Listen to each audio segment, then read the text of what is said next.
Hello, good morning बेटा। अभी हम लोग 10th क्लास केमिस्ट्री पढ़ रहे हैं। चैप्टर चल रहा है आपका first, chemical reactions and equations. और उसके अंदर चैप्टर को कंप्लीट कर चुके हैं, हम क्वेश्चन आंसर डिस्कस कर रहे हैं। तो लास्ट वीडियो में हमने जो शॉर्ट आंसर टाइप क्वेश्चंस है उनको कंप्लीट किया था। अभी हम बात कर रहे हैं about the long answer type questions. और एक मैंने देखा है बेटा कि आप लोग ज्यादा वीडियो नहीं देख रहे हैं क्योंकि बुक है ऑलमोस्ट सब बच्चों के पास, तो आप बुक से कॉपी कर रहे हैं। ये गलत बात है। जब हम आपको क्वेश्चंस करवाते हैं तो हम आपको साथ में बताते हैं कि आपको कैसे अटेम्प्ट करना है, इस क्वेश्चन में क्या पूछा गया है, क्या मतलब है, कुछ नई चीजें निकल के आती है तो उनके बारे में बताते हैं। तो आप वीडियो को जरूर देखें। बुक से कॉपी करने का मतलब नहीं, अगर बुक से ही कॉपी करके लिखना हो तो फिर हम भी इतना टाइम नहीं लगाएंगे। सिंपल सी बात है। हम भी कह सकते हैं आपको कि बेटा आपकी बुक में दे रखे हैं क्वेश्चन, सबको लिख लीजिए, ठीक है। ये ऐसा तो नहीं है ना कि बस आपको सिर्फ राइटिंग में ही करने हैं, हमें समझ के करने हैं ना कि ये सारे क्वेश्चन कहीं ना किसी एग्जाम में आ सकते हैं या फिर आ भी चुके हैं पहले। तो आपको इनको समझ के फिर करना है, ये नहीं कि सिर्फ क्वेश्चन लिखा बुक में से और उसको कॉपी पेस्ट कर लिया। ये नहीं होना चाहिए। आप लोग वीडियोस कम देख रहे हो, आई एम ऑब्जर्विंग दैट। अगर ऐसा हुआ आगे से तो फिर मैं आपको ये क्वेश्चन आंसर नहीं, फिर आपको डायरेक्ट बुक में से ही करने पड़ेंगे, ओके। और फिर आपको ज्यादा भी करने पड़ेंगे, ठीक है। तो चलिए स्टार्ट करते हैं विद क्वेश्चन नंबर 1। ये है नंबर बेटा आपका 39। On heating blue coloured copper second nitrate. तो इसने क्या हिंट दिया आपको, भाई ब्लू कलर का कंपाउंड है और कौन है, कॉपर, और रोमन में लिख रखा है आगे सेकंड और नाइट्रेट। तो समझ गए होंगे आप, भाई कॉपर की नाइट्रेट है ब्लू कलर की, पर उसमें कॉपर के ऊपर चार्ज क्या है, +2। तो फॉर्मूला क्या बन गया, CuNO3 twice, that is of blue colour, okay. Now is a boiling tube, एक ट्यूब में रखा है जिसमें आप किसी लिक्विड को बॉइल कर सकते हो। कॉपर ऑक्साइड ब्लैक, क्या क्या हिंट दे रहा है आपको आगे कि कॉपर ऑक्साइड ब्लैक। अब इसने देखो तुम्हें यहाँ पे कुछ नहीं बताया, क्या नहीं बताया कि ये कॉपर 1 ऑक्साइड है कि कॉपर 2 ऑक्साइड, पर उसने तुम्हें रंग बता दिया। और मैंने आपको क्लास में बोला था कि कॉपर की 2 ऑक्साइड होती हैं, एक का कलर ब्लैक है, एक का कलर रेड है। तो आपको पता होना चाहिए, इसने हिंट दे दी कि ब्लैक कलर की कॉपर ऑक्साइड निकल रही है, तो फॉर्मूला आपको याद होना चाहिए, okay. And oxygen and A brown gas, एक कह रहा है कि ऑक्सीजन गैस निकल रही है और कोई एक गैस और है जो ब्राउन गैस है जिसको इसने एक्स का नाम दिया। क्या कहता है ये, एक बॉइलिंग ट्यूब में ब्लू कलर के कॉपर सेकंड नाइट्रेट को ये हीट कर रहा है, ओके। उसके बाद इसने क्या ऑब्जर्व किया कि कॉपर ऑक्साइड बनी ब्लैक कलर की, ऑक्सीजन गैस बाहर निकली और एक ब्राउन कलर की गैस और बाहर निकली है, ठीक है। इसने इतना चीज आपको बताई है। फर्स्ट क्वेश्चन पूछ रहा है write a balance chemical equation for the reaction. तो रिएक्शन क्या है बेटा, एक्चुअली में आपकी copper second nitrate on heating gets converting into CuO, क्योंकि कॉपर की ये ऑक्साइड है that is black in colour, copper की जो दूसरी ऑक्साइड है Cu2O that is red in colour, ठीक है। आप इसको लिख लीजिएगा, Cu2O है वो रेड कलर की है, तो कलर से इसने बता दिया आपको कौन सी है। प्लस में आपके पास क्या बाहर निकल रहा है, O2।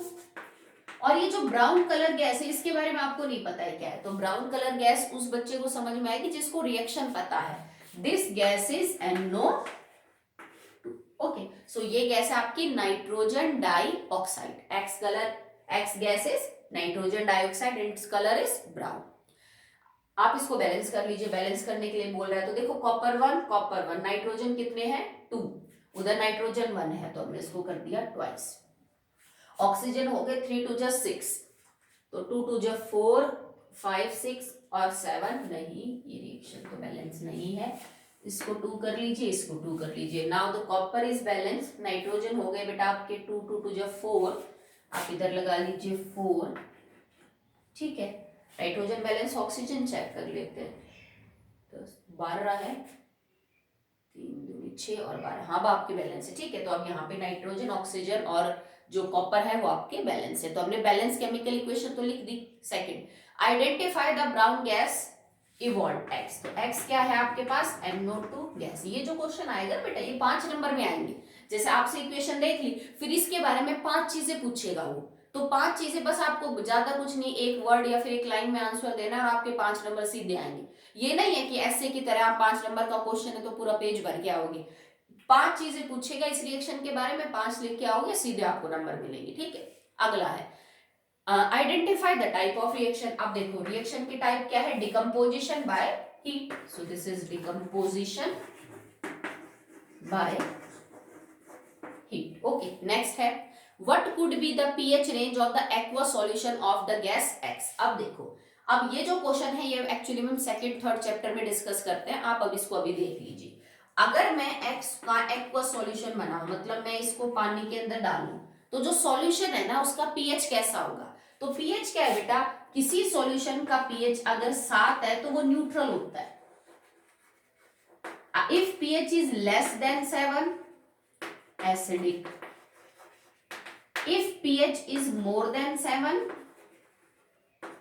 बेस या फिर बेसिक। तो आपको ये बताना है कि जो सॉल्यूशन बनेगा ना, अगर मैं एक्स गैस को पानी में डिसॉल्व करूं तो वो एसिडिक होगा, बेसिक होगा कि न्यूट्रल होगा। ओके, अब देखो एक्स की जगह मैं लिख देती हूँ क्या है, NO2। NO2 plus H2O they will combine to form. अब देखो नाइट्रोजन डाइऑक्साइड जो गैस है वो रिएक्शन करेगी किसके साथ, वाटर के साथ। तो इसके लिए आपको वैसे भी एक चीज पता होनी चाहिए कि ये एक नॉन मेटल की ऑक्साइड है। This is a non-metal oxide and non-metal oxides are generally acidic in the nature। ठीक है, ये वैसे तो अभी फर्स्ट चैप्टर में तो नहीं आएगा, आपको आगे आएगा ये चीज कि नॉन मेटल जब भी कोई ऑक्साइड बनाते हैं, nitrogen is a non metal, और जब ये कोई ऑक्साइड बनाएंगे तो दैट विल बी एसिडिक। और अगर आप किसी एसिडिक चीज की पानी के साथ रिएक्शन करवा रहे हो तो पानी तो न्यूट्रल है, तो इसका मतलब जो आपका प्रोडक्ट बनेगा दैट विल बी क्या होगा, एसिडिक। तो pH should be less than 7। नहीं तो आप इसको यूं भी करके देख सकते हो, जैसे आप रिएक्शन करवाओगे तो जो HNO2 है आपका नाइट्रस एसिड, बैलेंस कर लेते हैं चलो इसको,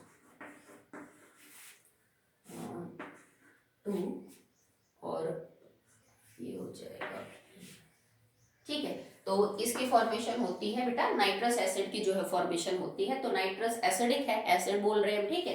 तो pH should be less than 7। Okay, next देखिए, give the characteristic test for the following gases. अब मान लीजिए आपने कोई एक्सपेरिमेंट किया और किसी एक्सपेरिमेंट के अंदर एक गैस बाहर निकली, कलरलेस गैस है, किसी में स्मेल होती है, किसी में नहीं भी होती है। तो आप ये कैसे बताओगे कि एक्सपेरिमेंट के अंदर जो गैस बाहर निकल रही है एक्चुअली में वो गैस कौन सी है। तो गैस के जो टेस्ट हैं वो इंपॉर्टेंट होते हैं और एग्जाम में पूछे जाते हैं। So number 1 is question number 40 है ये, CO2 गैस का क्या टेस्ट है। CO2 जो बेटा एक कलरलेस ऑर्डरलेस गैस होती है, आपको कलर से तो पता नहीं चलेगा कि कौन सी गैस है। तो अगर आपको चेक करना है कि ये गैस कार्बन डाइऑक्साइड है कि नहीं, तो आप इस गैस को किस में से पास कर दो, लाइम वाटर में से पास कर दो। इट इज लाइम वाटर, ठीक है। लाइम वाटर का ये कलर कैसा कर देगी, मिल्की कर देगी। अगर आपकी गैस कार्बन डाइऑक्साइड है तो pass that gas into the lime water, through the lime water. अगर लाइम वाटर का जो कलर है वो मिल्की हो गया, दूधिया रंग हो गया उस सॉल्यूशन का, तो इसका मतलब आपकी जो गैस है वो कार्बन डाइऑक्साइड है। और रिएक्शन क्या होती है इसमें, CO2 react with CaOH twice to form CaCO3 plus में H2O। और जो मिल्कीनेस है ना वो इसकी वजह से होती है, जो आपको थोड़ा सा दूधियापन देखने को मिलेगा वो इस कंपाउंड की वजह से देखने को मिलेगा। CaCO3 बढ़ जाता है अगर आप CO2 को COH ट्वाइस में से पास करेंगे, और इससे कंफर्म हो जाता है that gas is carbon dioxide. Okay, now next is SO2, sulphur dioxide. तो एक तो इसमें स्मेल भी होती है बेटा, जैसे सल्फर डाइऑक्साइड अगर गैस कहीं निकलेगी तो उसमें जो स्मेल आएगी ना वो जलते हुए सल्फर जैसी स्मेल होगी। पर इसके लिए आपको ये पता होना चाहिए कि जो बर्निंग सल्फर है उसकी स्मेल कैसी होती है। तो वैसे इसमें थोड़ी कैरेक्टरिस्टिक स्मेल है, it smells like a burning sulphur. Okay, but अगर आप इसको और किसी टेस्ट से करना चाहते हो तो इसमें दो तरीके आपके पास, या तो आप इसको K2Cr2O7 या फिर KMnO4, इन दो सॉल्यूशन में से पास कर दीजिए, ठीक है। K2Cr2O7 का एक्वा सॉल्यूशन ले लो या फिर KMnO4 का एक्वा सॉल्यूशन। ये ऑरेंज कलर का होता है और ये होता है बेटा पर्पल कलर का। ओके, अगर ऑरेंज कलर का सॉल्यूशन तो हो गया ग्रीन और पर्पल हो गया कलरलेस किसी गैस को पास करते ही, तो इसका मतलब वो गैस क्या है बेटा, आपकी SO2 है। SO2 गैस को अगर आप ऑरेंज कलर के पोटेशियम डाइक्रोमेट सॉल्यूशन में से पास करेंगे और पर्पल कलर के KMnO4 सॉल्यूशन में से पास करेंगे तो पर्पल कलर को तो वो कलरलेस कर देगी और ऑरेंज कलर का जो सॉल्यूशन है वो आपका क्या हो जाएगा बेटा, कलर ग्रीन कलर का हो जाता है। ठीक है, तो ये दोनों टेस्ट SO2 करेगी, ऐसा CO2 वगैरह नहीं करती है। मैं एक चीज और बता देती हूँ आपको यहाँ पे कि अगर आप SO2 को लाइम वाटर में से पास करेंगे तो it will form CaSO3 plus H2 and this compound is also milk. वैसे 10th तक तुम्हें बताते नहीं है पर इस चीज को ध्यान रखना, अगर आपने किसी गैस को लाइम वाटर में से पास किया और वो लाइम वाटर को मिल्की कर रही है then it is not 100% sure that this gas is carbon dioxide. Okay, समझो इस चीज को आप। ठीक है, कि अगर आपने किसी गैस को लाइम वाटर में से पास किया और वो मिल्की बना रही है लाइम वाटर को, तो इसका सिर्फ ये मतलब नहीं हो सकता बेटा कि वो जो गैस है वो आपकी कार्बन डाइऑक्साइड है। उसका ये मतलब निकलता है कि या तो आपकी गैस कार्बन डाइऑक्साइड है या फिर क्या है, सल्फर डाइऑक्साइड। क्योंकि जिस तरह से कार्बन डाइऑक्साइड रिएक्शन करके कैल्शियम कार्बोनेट बनाता है जो दूध या रंग दे रहा है सॉल्यूशन को, सेम SO2 भी रिएक्ट करके बनाता है कैल्शियम सल्फाइड। ठीक है, this is CaSO3 calcium sulphide. तो कैल्शियम सल्फाइड का भी कलर क्या होता है, मिल्की ही होता है। तो फिर तो आप कंफ्यूज हो जाओगे मैडम CO2 है कि SO2 है। ठीक है, फिर आप क्या करोगे, एक टेस्ट और करो। अगर ये टेस्ट आ रहा है तो इतना तो पता चल गया ना, या तो CO2 है या SO2, क्योंकि बाकी गैस तो कोई ऐसा करती नहीं है। अब क्या करो, आप उसी गैस को फिर KMnO4 सॉल्यूशन या फिर K2Cr2O7 में से पास कर दो। अगर उसने ऑरेंज को ग्रीन कर दिया या पर्पल को कलरलेस कर दिया तो वो क्या है, SO2 है। और अगर इन दोनों का रंग नहीं बदल पाया तो इसका मतलब SO2 नहीं है, क्या है, आपकी CO2 है। बात समझ में आई? दैट इसका मतलब इन दोनों की प्रॉपर्टी है कि ये लाइम वाटर को क्या कर सकते हैं, मिल्की। ऐसा हो जाए तो उसके बाद एक बार डबल कंफर्मेशन के लिए आप ये टेस्ट और कर लीजिए, ये सिर्फ SO2 देती है, ये कार्बन डाइऑक्साइड नहीं देगी। ठीक है, अब एक बार इसकी रिएक्शन देख लेते हैं कि ये जो कलर वगैरह बदल रहा है ये कैसे बदलता है। ठीक है, चलिए, ये रिएक्शन इंपॉर्टेंट है, आप इनको कर लेना कॉपी में। थोड़ी बड़ी जरूर है, तुम्हें थोड़ा सा लगेगा अटपटी शुरू में, बट बाद में आपको हैबिट हो जाएगी। ओके, जैसे कि आपने डाला KMnO4, मीडियम को एसिडिक बनाने के लिए मैंने डाल दिया H2SO4 प्लस में SO2, बनेगा क्या, K2SO4 प्लस में MnSO4 प्लस में H2O। ठीक है, अब देखो यहाँ पे हुआ क्या है, हमने पोटेशियम परमैंगनेट लिया आपका, दैट इज ऑफ, और प्लस में H2SO4। देखो इसमें वैसे आप चाहो तो इधर नहीं रखो H2SO4 मीडियम को, जैसे क्योंकि एक्चुअली में इधर H2SO4 आपका बन जाएगा। आप न्यूट्रल ले लीजिए मीडियम, एसिडिक की जरूरत नहीं क्योंकि ऑलरेडी उधर H2SO4 बन रहा है। ठीक है, KMnO4 को वाटर के साथ, मतलब मैंने एक्वा सॉल्यूशन ले रखा है, मीडियम का एसिडिक नहीं बनाया। ठीक है, KMnO4 जो है ना बेटा वो कई मीडियम के अंदर ऑक्सीडाइजिंग एजेंट का काम करता है। इस रिएक्शन में हमारा KMnO4 ऑक्सीडाइजिंग एजेंट है और SO2 हमारा रिड्यूसिंग एजेंट। इस बात को आगे प्रूव करेंगे। This reaction is a redox reaction. KMnO4 को ऑक्सीडाइजिंग एजेंट बनने के लिए न्यूट्रल, बेसिक और एसिडिक तीनों मीडियम में से किसी भी मीडियम में रख लो, वो अपना काम कर देता है। ओके, तो हमने अब न्यूट्रल मीडियम रखा, पानी दिया मतलब न्यूट्रल कंडीशन है। SO2 रिएक्ट करेगा to form K2SO4 potassium sulphate, to form MnSO4 manganese sulphate, plus water बाहर निकल जाएगा। ठीक है, अब देखो वाटर यहाँ पे बाहर निकालने की भी कोई जरूरत नहीं क्योंकि ऑलरेडी यहाँ पे वाटर है, तो आप इसको चाहे स्किप कर दीजिए इस रिएक्शन के अंदर, क्योंकि एरो के दोनों साइड में चीजें कभी सेम नहीं होती, वो कट हो जाती है। जैसे अगर मैं इधर H2SO4 लिखती उधर तो उसका कोई मतलब नहीं बनता, इधर भी H2O लिखती उधर भी तो कोई मतलब नहीं बनता। अगर आप H2SO4 लिखते तो उधर वाटर लिख देते। ठीक है, आप न्यूट्रल मीडियम में देख लीजिए इस रिएक्शन को। तो K2SO4 बना, MnSO4 बना और प्लस में H2SO4 बन गया। अब इस रिएक्शन के अंदर जो आपका कलरलेस है कंपाउंड, वो क्या है, ये दोनों कंपाउंड कलरलेस है भाई। H2SO4 कलरलेस, ये कलरलेस, ये कलरलेस। तुमने ये कंपाउंड डाला जो पर्पल कलर का था, तुमने इसमें से SO2 गैस को पास किया, SO2 गैस ने पास होते इसके साथ रिएक्शन कर ली और रिएक्शन करते जो कंपाउंड बनाए वो सारे क्या थे, कलरलेस थे। तो धीरे धीरे सॉल्यूशन का पर्पल कलर क्या है बेटा, चला गया। और इससे प्रूव होता है दैट गैस इज SO2 और SO2 ने ऐसा किया है। क्यों, क्योंकि SO2 में सल्फर के ऊपर चार्ज है +4 और H2SO4 में सल्फर के ऊपर चार्ज होता है +6। तो +4 से +6 होना इज ऑक्सीडेशन। जिसका ऑक्सीडेशन होगा वो क्या होंगे बेटा, रिड्यूसिंग एजेंट।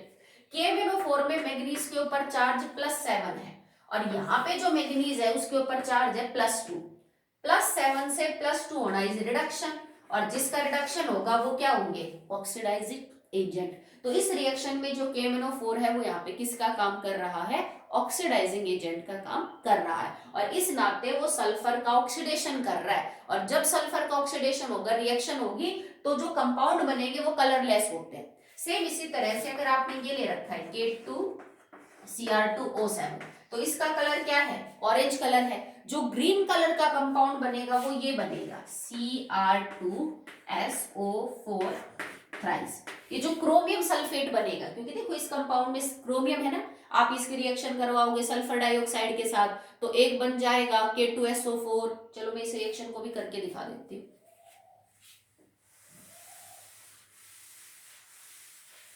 अगर आपने सेम KMnO4 की जगह K2Cr2O7 लिया हो, सो K2Cr2O7 प्लस में H2SO4 plus SO2 gets converted into K2SO4 plus में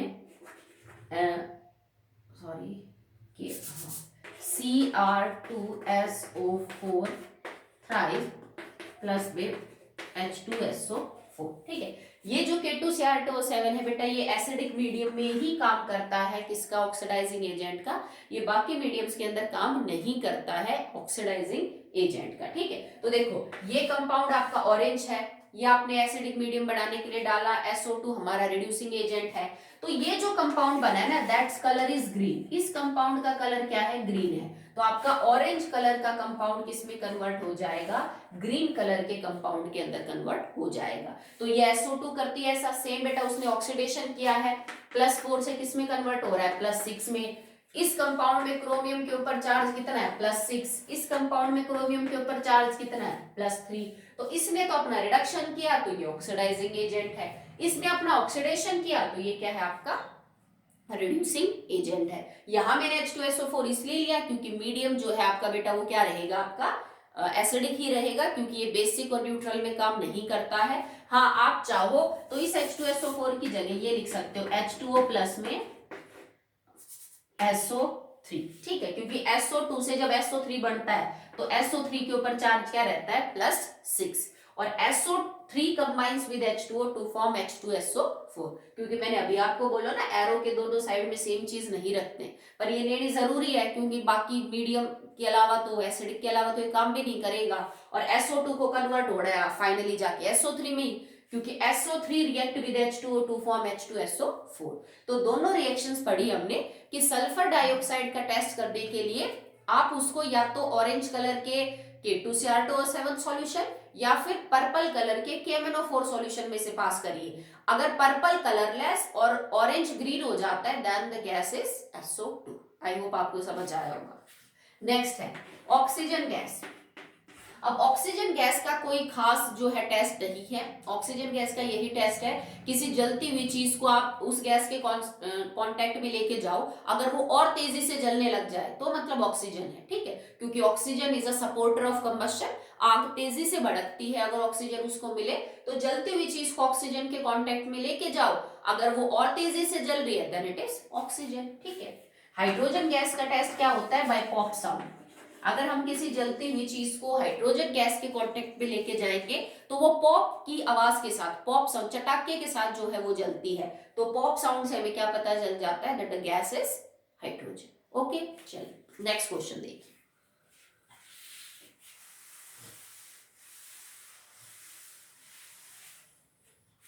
क्वेश्चन नंबर है 41। Zinc metal is added to copper sulphate solution. क्या होगा आपको ये बताना है, zinc metal is added to copper sulphate solution. Zinc डाला मैंने कॉपर सल्फेट सॉल्यूशन में। अब आपको पता है बेटा zinc is more reactive than copper, single displacement reaction हो जाएगी, बनेगा क्या, ZnSO4 प्लस में Cu। ब्लू कलर धीरे धीरे कन्वर्ट हो जाएगा कलरलेस पे, because ZnSO4 is colourless, single displacement reaction. Okay, next aluminium metal is added to dilute hydrochloric acid. अगर मैं एल्यूमिनियम को डाइल्यूट हाइड्रोक्लोरिक एसिड में डालूं तो भाई एल्यूमिनियम ज्यादा रिएक्टिव है, हाइड्रोजन से डिस्प्लेस कर सकता है, it will form AlCl3 plus hydrogen gas because aluminium is capable of displacing hydrogen from HCl, तो रिएक्शन जो है वो आपकी हो जाएगी. सिंपल है, single displacement reaction. Silver metal is added to copper sulphate solution. मैंने सिल्वर को डाला कॉपर सल्फेट सॉल्यूशन. अब देखिए सिल्वर अगर ज्यादा रिएक्टिव है कॉपर से तो ये रिएक्शन हो जाएगी, बट सिल्वर तो कम रिएक्टिव होता है. सिल्वर गोल्ड तो कम रिएक्टिव है बेटा किससे, कॉपर से. तो इसका मतलब ये रिएक्शन नहीं होगी. आप लिखेंगे सिंपल नो रिएक्शन. ऐसे क्वेश्चन को कभी भी खाली नहीं छोड़ के आएंगे या फिर यू एरो लिख के इसके आगे क्रॉस नहीं करेंगे, वो गलत है. आप सिंपल लिखो this reaction is not possible या फिर no reaction because silver is less reactive as compare to the copper. Okay next देखिए question number 42. What happens when zinc granules are treated with dilute solution of? अब आपने zinc granules ले रखे हैं. Granules का मतलब है जिंक दानों की फॉर्म में. भाई जिंक आपको पाउडर की फॉर्म में भी मिल सकता है, बड़े बड़े टुकड़ों की फॉर्म में भी मिल सकता है, छोटे छोटे दानों की फॉर्म में भी मिल सकता है. तो जिंक को जब हम ग्रेन्यूल्स दानों की फॉर्म में लेते हैं तो उसको बोलते हैं जिंक ग्रेन्यूल. अगर पाउडर ले रखा है आपने तो उसको बोलेंगे जिंक डस्ट. ओके तो कह रहे हैं कि जिंक की रिएक्शन करवाओ किस किस के साथ. एक बार आपने ले लिया डाइल्यूट H2SO4, एक बार आपने लिया है HCl HNO3, एक बार आपने ले रखा है NaOH और एक बार हमने लिया है NaCl. ठीक है तो इन टोटल 5 कंपाउंड्स के साथ हमें रिएक्शन करवानी है. शुरू वाले रिएक्शन तो काफी सिंपल है. Zinc react with dilute H2SO4. So zinc react with dilute H2SO4 to form ZnSO4 plus H2. Clear है. Zinc react with HCl to form ZnCl2 plus H2. Okay. Zinc react with dilute HCl. Zinc chloride and hydrogen gas दोनों ही reaction बेटा single displacement reaction है और दोनों ही किस वजह से हुए, क्योंकि जिंक हाइड्रोजन से ज्यादा रिएक्टिव था तो उसने अपना कंपाउंड बना लिया और हाइड्रोजन को कर दिया डिस्प्लेस. अब ये रिएक्शन अलग है, आप इसको देखिए. अगर मैं जिंक की रिएक्शन डाइल्यूट HNO3 के साथ करवाऊं, ठीक है, तो it will form zinc nitrate ZnNO3 twice plus H2O and plus N2. आप इस रिएक्शन को याद कर लीजिएगा बेटा, ये अब तक आपके चैप्टर में नहीं आई. ठीक है, अगर जिंक की मैं डाइल्यूट HNO3 के साथ रिएक्शन करवाती हूं तो it will form zinc nitrate plus water and plus N2O gas. ये NO2 नहीं है बेटा, इसका फॉर्मूला ध्यान रखिएगा, it is N2O gas. Okay चलिए नेक्स्ट है how it react with NaOH. तो जिंक NaOH के साथ कैसे रिएक्ट करेगा. Zinc react with NaOH to form sodium zincate Na2ZnO2. ठीक है, ये एक सॉल्ट होता है बेटा जिसको हम बोलते हैं sodium zincate and hydrogen gas. Okay so zinc react with base NaOH to form Na2ZnO2 sodium zincate. This compound is sodium zincate. ठीक है एंड हाइड्रोजन गैस. ओके और NaCl के साथ कोई रिएक्शन नहीं होगी. Zinc will not react with NaCl. Okay so आप लिखोगे zinc plus NaCl no reaction, ऐसी कोई रिएक्शन नहीं होती. ठीक चलिए आगे देखिए बेटा. अगला क्वेश्चन है question number 41. On adding a drop of barium chloride solution to an aqueous solution of sodium sulfide. Now barium chloride with sodium sulfide. So barium chloride is BaCl2 aqueous. अब सोडियम सल्फेट नहीं बोला बेटा, sodium sulphide बोला. ठीक है, ये reaction करवा रहे हैं, हम दोनों के सॉल्यूशंस को मिक्स कर रहे हैं.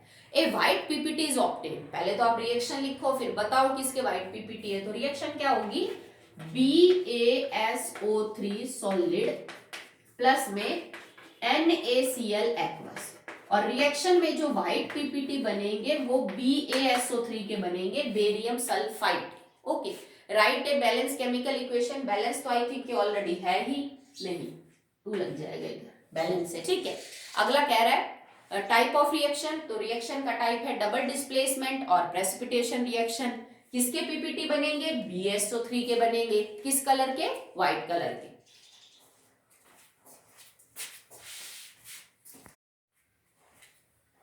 और इसमें जो पूछ रहा है बेटा that is on diluting with hydrochloric acid the reaction mixture white PPT disappears. Why? You कहता है कि जो पीपीटी बन रहे हैं व्हाइट कलर के, अगर आप इनको डाइल्यूट कर दें विद HCl तो पीपीटी गायब हो जाते हैं। If BaSO3 react with HCl तो इसमें डिसअपियर क्यों हो जाएंगे बेटा? Because BaSO3 react with HCl to form BaCl2 plus SO2 plus H2। भाई अगर आपने व्हाइट पीपीटी को HCl में डिसॉल्व किया तो वो रिएक्शन करेंगे टू फॉर्म BaCl2। अब BaCl2 के तो व्हाइट पीपीटी नहीं है ना, तो आपके पीपीटी धीरे धीरे गायब हो जाएंगे। SO2 गैस है, पानी सॉल्यूशन में ही रहेगा, तो एक्चुअली में आपके पास BaCl2 एक्वस और SO2 गैस रिलीज हो जाएगी, तो धीरे धीरे पीपीटी जो है वो गायब हो जाएगी। ओके चलिए, now the next question is question number I think 44 है। You are provided with 2 containers made up of copper and aluminium. आपके पास 2 बर्तन है, एक बना हुआ है कॉपर का और एक बना हुआ है किसका? एल्यूमिनियम का। Okay, you are also provided of the solution. आपके पास 4-5 सॉल्यूशन है, किस किस का है? डाइल्यूट HCl का है and dilute HNO3, dilute HNO3, next is ZnCl2 and H2। ये 4 सॉल्यूशन है, ठीक है।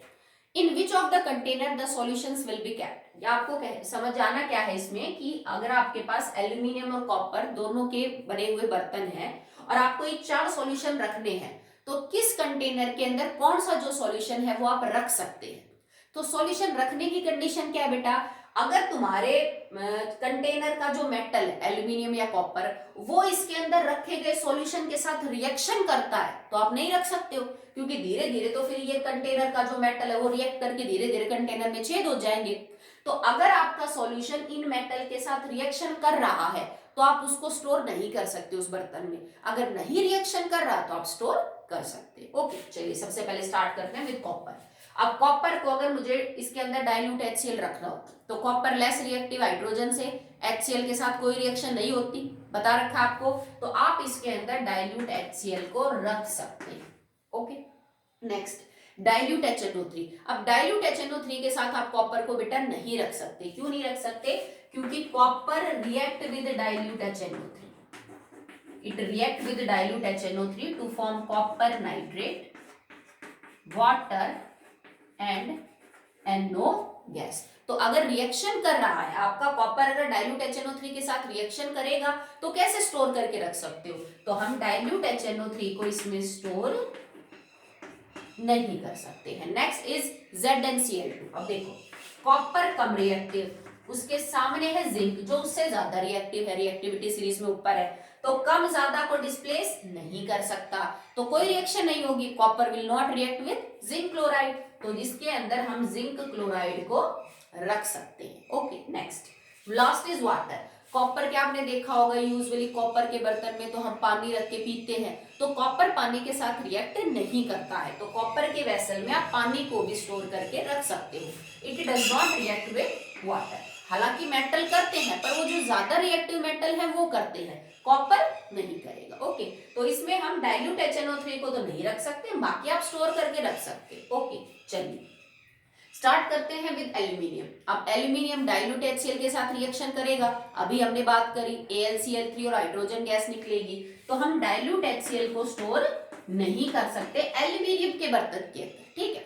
अगला है डाइल्यूट HNO3, इसको आप स्टोर कर सकते हो, डाइल्यूट HNO3 को आप स्टोर कर सकते हो। इसका रीजन थोड़ा अलग है, उसको आप ध्यान से देखिए।